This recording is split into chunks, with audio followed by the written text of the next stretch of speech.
Olá, meus queridos, como estão vocês? Tudo bem? Tiveram uma boa semana?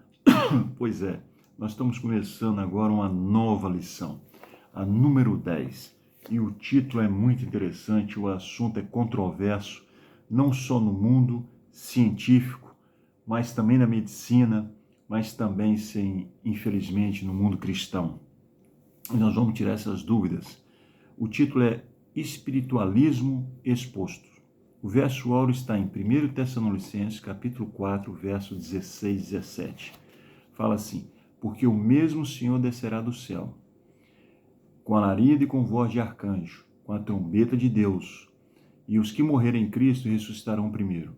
Depois nós, os que ficarmos vivos, seremos arrebatados juntamente com eles, nas nuvens, a encontrar o Senhor nos ares, e assim estaremos sempre com o Senhor.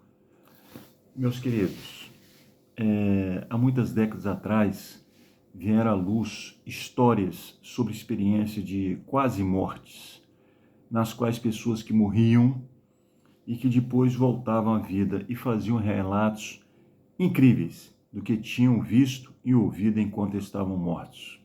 Milhares dessas histórias têm sido documentadas e estudadas por todo o mundo, incluindo o mundo cristão. Milhões acreditam que esses relatos são evidência de que os mortos não estão realmente mortos. Vocês sabem de uma coisa? Quando Jesus fala, examinai as Escrituras, porque vós ter nelas a vida eterna e são elas que me testificam, é importante nós compreendermos que nós temos que buscar fundo. Isaías 34, verso 16, fala a mesma coisa. Buscai no livro do Senhor e lede, nenhuma nem a outra falhará. Por quê? Porque a própria boca ordenou. Então nós temos que buscar no livro do Senhor. E onde começou essa controvérsia, essa teoria e da onde veio isso? Em Gênesis, no capítulo 3, no capítulo 2, no verso 16, então Gênesis, abre a tua Bíblia, Gênesis capítulo 2, versos 16 e 17, fala assim: ordenou o Senhor Deus ao homem, dizendo, de toda a árvore do jardim comerás livremente, mas da árvore do conhecimento do bem e do mal, dela não comerás, pois no dia que dela comeres, certamente morrerás. Então Deus falou o que com Adão e Eva? Vocês podem comer de tudo, menos da ciência do bem e do mal, menos essa árvore. Então seria um caminho proibido. Por quê? Porque no dia que eles comessem, eles iam morrer. Eles não sabiam o que é a morte, eles não tinham nunca sentido isso, porque eles estavam na perfeição. Eles estavam no jardim do Éden. Agora vamos no capítulo 3, e no verso 1 em diante, fala assim, capítulo 3 de Gênesis, verso 1 em diante. Ora, a serpente era mais astuta de todos os animais do campo, que o Senhor Deus tinha feito. E essa disse a mulher: é assim que Deus disse, não comerei de toda a árvore do jardim? Já começa com mentira. Porque essa serpente, está lá no capítulo 12 de Apocalipse, versos 7 e 9, que o diabo, a antiga serpente, Satanás, todo esse título. Então aqui vocês verem o quê? Que Satanás se apossou da cobra. A primeira secção espírita que houve no mundo foi no jardim do Éden, porque a cobra não fala. Agora vamos continuar. E contando sempre mentira. Por isso que lá em João capítulo 8, 44, que eu já mostrei a vocês, fala que ele é o pai da mentira. Ele foi homicida desde o princípio. Então no verso 2 fala assim: respondeu a mulher à serpente: do fruto da árvore do jardim podemos comer, mas do fruto da árvore que está no meio do jardim, disse Deus, não comereis dele, nem nele tocareis, para que não morrais. Então a serpente disse à mulher: certamente não morrereis. Olha que coisa engraçada. O que Deus falou? Se vocês comerem, certamente morrereis. A religião do diabo são duas verdades e uma mentira. E ele fala a mesma coisa que Deus fala e põe um não no meio. Você, se comer, você vai ser eterna, Eva. Pensa bem que eu estou falando isso com você. Você nunca vai ter a morte. Olha que pensamento. Se Eva já era perfeita, para que ela ia ficar mais perfeita? Não existe isso. Muitas vezes nós somos enganados pelo inimigo porque a gente não para pensar, não para procurar na Bíblia o que é a verdade. Ele fala lá em Salmo 119, verso 105, lâmpada para os meus pés é a tua palavra e luz para o meu caminho. Primeira coisa que eu tenho que falar com vocês, vão lá em 1 Timóteo, no capítulo 6, no Novo Testamento. Aqui Paulo vai nos mostrar uma coisa muito importante. Capítulo 6, verso 16. Aquele que tem, ele só, a imortalidade, e habita na luz inacessível, a quem nenhum dos homens viu e nem pode ver, o qual seja a honra e o poder sempre eterno. Amém. Então, quem é o único imortal? Deus. Então, como é que Eva, comendo, ia se tornar imortal se ela já era imortal? Porque não existia o pecado ainda, não é verdade? Então, a mentira começou no Jardim do Éden, trazida por quem? Pelo diabo. É ali que ele vem falar que quando você morre, ou você vai para o céu, ou você vai para o inferno. E vocês vão ver uma coisa muito interessante aqui, que Deus vai falar o contrário disso. É interessante esse ponto. E uma das coisas que nós temos que pegar em Deuteronômio 18, vamos ver o que Jesus fala aqui. Deuteronômio 18, verso 9 em diante. Quando tiveres entrado na terra que o Senhor teu Deus te dá, não imitarás abominações dessas nações. Não haja no teu meio quem faça passar pelo fogo filha ou filho, nem adivinhador, nem prognosticador, nem agoreiro, nem feiticeiro, nem encantador, nem necromante, nem mágico, e nem quem consulte os mortos. O quê? Então Deus proíbe a gente consultar os mortos? É Deus que está falando. Verso 12. O Senhor abomina todo aquele que faz essas coisas. É por causa dessas abominações que o Senhor teu Deus expulsa as nações de diante de ti. Então isso foi uma ordem para o povo de Deus, que é uma ordem para nós hoje. Mas por que Deus proíbe a gente consultar os mortos? Meus queridos, se a gente for lá em Eclesiastes, ainda no Velho Testamento, Eclesiastes, no capítulo 9. Não, primeiro vamos aqui no capítulo 3, versos 19 e 20. Fala assim, porque o que acontece aos filhos dos homens, isso mesmo também acontece aos animais. As mesmas coisas lhe acontecem. Como morre um, assim morre o outro. Todo tem o mesmo fôlego, e nenhuma vantagem tem os homens sobre os animais. Tudo é vaidade. Verso 20. Todos vão para o mesmo lugar. Todos são pó, e todos ao pó tornarão. É uma verdade pura que Salomão fala. Quando nós morremos, se a gente for no cemitério, o que tem lá? O pó, não é verdade? Agora ele vai explicar melhor. No capítulo 9, no verso 5 e 6, depois a gente pula para o 10, ele vai falar uma coisa muito, muito profunda sobre a morte. Ele fala assim, porque os vivos sabem que hão de morrer, mas os mortos não sabem coisa nenhuma. Não tem jamais recompensa, sua memória ficou entregue ao esquecimento. Olha agora, presta atenção no 6. O seu amor, o seu ódio, a sua inveja já morreram. Já não tem parte em coisa alguma do que faz debaixo do sol. Vamos no verso 10. Tudo que tiver à mão para fazer, faze-o conforme as tuas forças, pois na sepultura, para onde vais, não há obra, nem projeto, nem conhecimento, nem sabedoria alguma. O que Salomão está falando? Morreu, acabou. Acabou, é isso que ele está falando aqui. Como é que eu vou consultar um morto se já está morto? Não é verdade? Agora as pessoas falam, não, o corpo vai para a terra e vira pó, mas a alma... Você sabe, a melhor coisa que a gente pode provar se existe alma mesmo é a gente indo na receita que Deus fez para o homem. E Deus fez uma receita. Está escrito aqui em Gênesis capítulo 2, de como ele formou o homem. Vamos ver se tem alma lá, né? Capítulo 2, verso 7. Formou o Senhor Deus o homem do pó da terra e soprou-lhe nas narinas o fôlego da vida, e o homem se tornou alma vivente. Então, só com dois produtos Deus fez o homem: o pó e o oxigênio, o fôlego da vida. Cadê a alma aqui? Se tornou uma alma vivente, um ser vivente. Não é? Agora, se a gente tivesse uma alma, aí ele ia falar: olha, você foi formado pelo pó da terra, pelo fôlego e pela alma. Não, aqui ele está falando: formou o Senhor Deus o homem do pó da terra e soprou-lhe nas narinas o fôlego da vida. Só esses dois produtos. E é interessante que a gente for lá em Ezequiel 18, 4. Tudo no Velho Testamento, depois a gente vai passar no Novo Testamento para saber o que Deus fala também sobre isso. Ezequiel capítulo 18, verso 4, fala assim: pois todas as almas são minhas, como a alma do Pai, também a alma do Filho é minha. A alma que pecar, essa morrerá. Meus queridos, tudo morre, acaba. E aqui é o sinônimo. Toda vida é minha.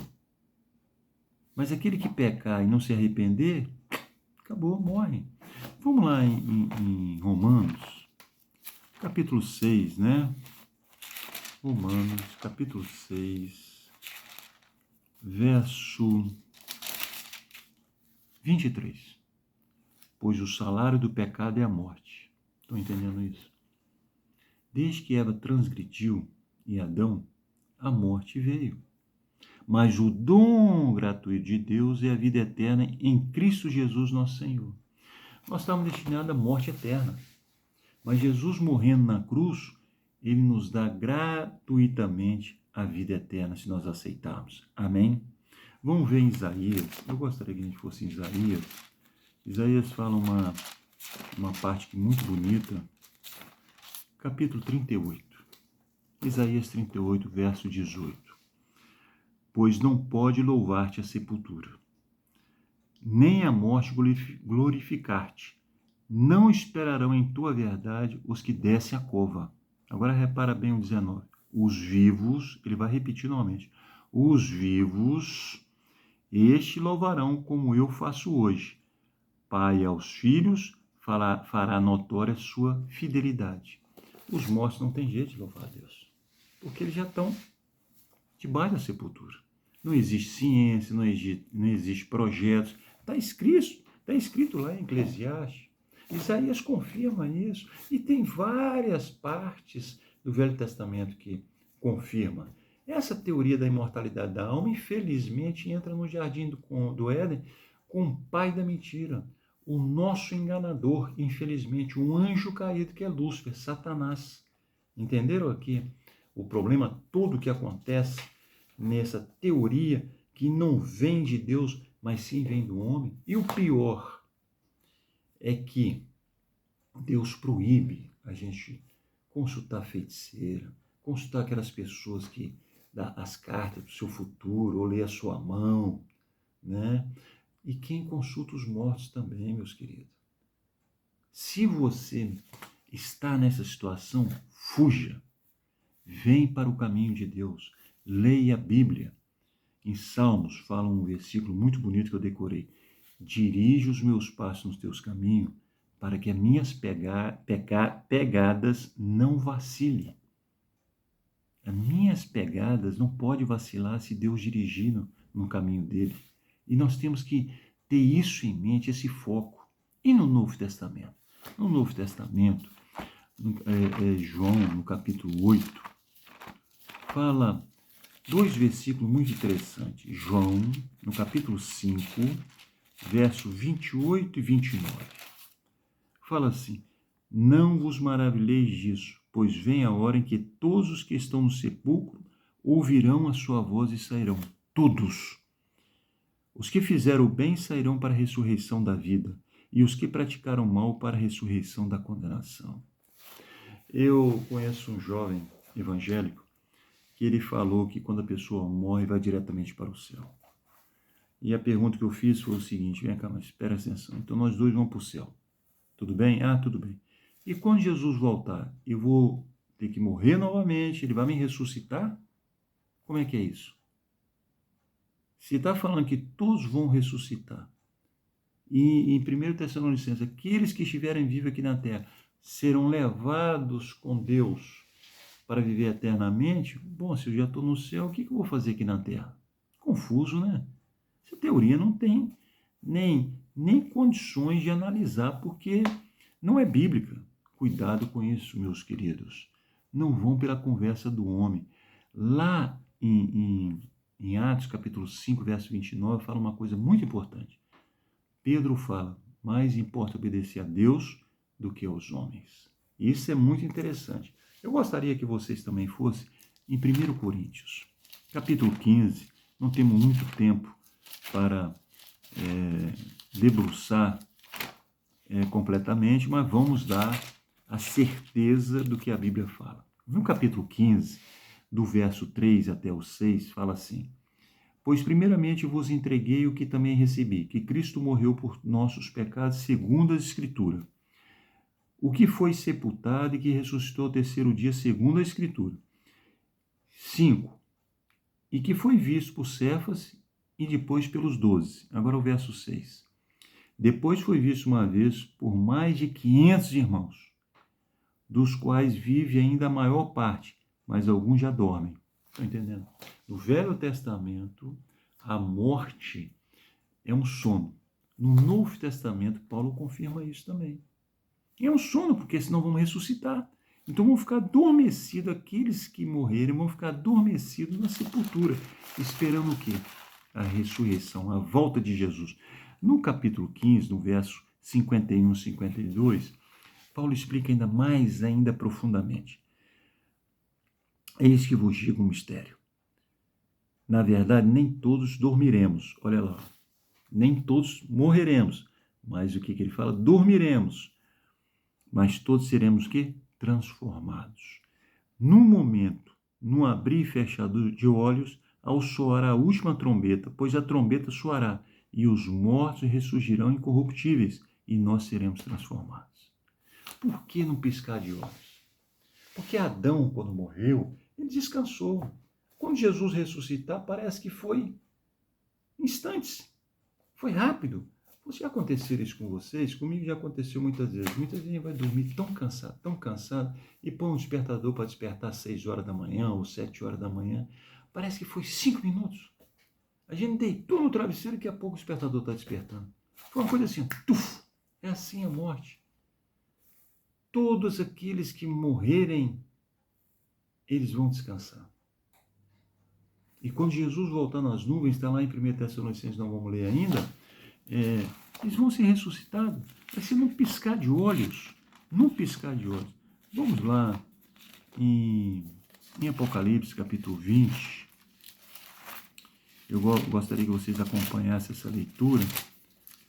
No capítulo 20, verso 6, fala assim: Bem-aventurado e santo aquele que tem parte na primeira ressurreição. Sobre este não tem poder a segunda morte, mas serão sacerdotes de Deus e de Cristo e reinarão com eles durante 1000 anos. A ressurreição está provada. Como a morte também está provada e vemos isso sempre, agora essa conversa do que a pessoa morreu, vai para o céu, e a pessoa que não seguiu Jesus vai para o inferno, isso não tem base bíblica. Em Apocalipse capítulo 20, no verso 14, fala assim, Então a morte e o inferno foram lançados no lago de fogo. Esta é a segunda morte. Não existe inferno, irmãos. Seol quer dizer abismo, sepultura.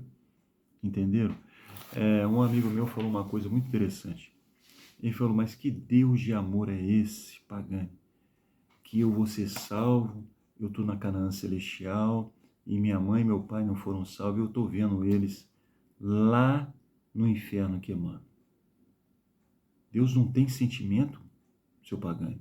Claro que tem. E por isso mesmo, que isso não tem base nenhuma nas Escrituras, que em Apocalipse capítulo 21, verso 4, Deus fala uma coisa muito interessante aqui. Deus enxugará de seus olhos toda lágrima. Não haverá mais morte, nem pranto, nem clamor, nem dor, pois as primeiras coisas são passadas. Na eternidade, meu querido, graças a Deus não haverá mais morte, nem pranto, nem dor. Então não existe um inferno. Aqueles que não quiseram aceitar o convite de Jesus vão ter a sua morte eterna. Eles não podem ficar sapecando no fogo. E acho interessante, né, que o fogo de Deus é inferior ao fogo do mundo. Porque se você entra numa fogueira, você morre. Mas o fogo de Deus fica sapecando a pessoa. Mas não tem base isso. Não tem base nenhuma sobre essa situação. Então, o que acontece? Infelizmente, é que o diabo, desde o jardim do Éden, fala que existe a morte, mas a pessoa depois, a sua alma vai se encarnando e se torna eterna. Essa é a teoria do diabo. A pessoa é o quê? Imortal. E lá em 1 Timóteo, que eu provei através da Bíblia, no capítulo 6, fala que só Deus é imortal. Só nisso, meus queridos, acaba essa teoria. E isso que eu gostaria que vocês vissem. E no 2 Tessalonicenses, vamos lá em 2 Tessalonicenses, vocês estão vendo tudo biblicamente, comprovado biblicamente. 2 Tessalonicenses, capítulo 2, versos 7 a 9, fala assim: pois já o mistério da injustiça opera somente a um que agora o detém até que seja afastado. E então será revelado o iníquo, a quem o Senhor desfará pelo sopro da sua boca, e aniquilará pelo esplendor da sua vinda. Vocês sabem que em 2 Coríntios, capítulo 11, o verso 13 a 15, fala assim: pois os tais falsos apóstolos, obreiros fraudulentos, transfigurando-se em apóstolos de Cristo, não é admirar, pois o próprio Satanás se transforma em anjo-luz? Não é muito, pois, que os seus ministros se transformem em ministros de justiça. O fim deles será conforme as suas obras. Lógico que o inimigo também faz milagre. Lógico que o inimigo, meus queridos, e como diz lá em Jó, no capítulo 1, verso 6, que a função do inimigo é de rodear a terra e passear por ela. Vocês já viram esses comediantes que sabem direitinho imitar o nome de pessoas famosas, de políticos, de cantores? É uma coisa incrível o que eles fazem. Imagina o diabo. Como ele deve imitar vozes de pessoas que há 6.000 anos ele está rodeando a terra e passeando e observando os nossos pontos fracos, nossos pontos fortes. Irmãos, não caiam nesse erro. A pessoa morreu, ela está descansando na sepultura, esperando uma gloriosa promessa de Jesus, que nós devemos repetir e ler sempre. Capítulo 4, verso 13, fala assim, de 1 Tessalonicenses. Olha o que o Paulo fala: não quero, porém, irmãos, que sejais ignorantes acerca dos que já dormem. Novamente, ele está falando que a primeira morte é um sono, para que não vos entristeçais como os demais que não têm esperança. Cremos que Jesus morreu e ressurgiu, assim também cremos aos que dormem em Jesus, Deus os tornará a trazer com ele. Dizemos isso pela palavra do Senhor, que nós, os que ficarmos vivos para a vinda do Senhor, não precederemos os que dormem. Novamente, pois o mesmo Senhor descerá do céu com grande brada, voz do arcanjo, ao som da trombeta de Deus, e os que morrerem em Cristo ressurgirão primeiro. Depois nós, os que ficarmos vivos, seremos levados juntamente com eles nas nuvens para o encontro com o Senhor nos ares, e assim estaremos para sempre com o Senhor. Amém. Essa é a promessa. Jesus há de vir, e vão ter duas classes: os justos mortos, que vão ressuscitar, e os justos vivos. E as duas classes vão se juntar, vão ser transformadas, nós vamos ser transformados, esse corpo pecaminoso vai ser totalmente transformado e nós vamos ser levados nas nuvens do céu. Amém, meus queridos irmãos. Uma boa semana e se aprofunde cada vez mais na palavra de Deus.